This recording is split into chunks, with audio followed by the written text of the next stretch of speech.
శ్రమ ధూళిలో నుంచి రాదు, బాధ భూములో నుంచి మొలవదు అన్న మాటలు రాత్రి దేవుడు మనతో మాట్లాడడం జరిగింది. బాధలు రాక మానవు, సమస్యలు రాక మానవు.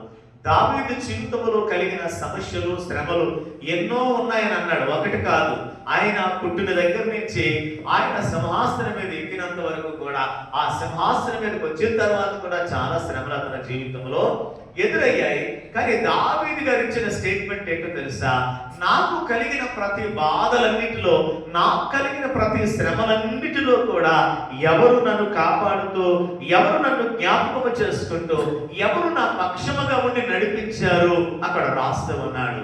ఏమని రాస్తున్నాడు? యెహోవా దావీదుకు కలిగిన బాధలన్నిటిలో నుండి, శ్రమలన్నిటిలో నుంచి ఆయన తప్పించుకుంటూనే వస్తూ ఉన్నాడు. దేవునికి స్తోత్రం.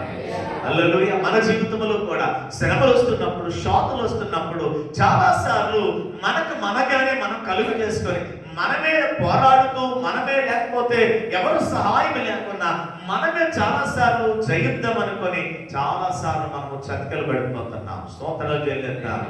హల్లెలూయా. నీవుగా తప్పించబడలేవు, దేవుడు తప్పిస్తే తప్ప.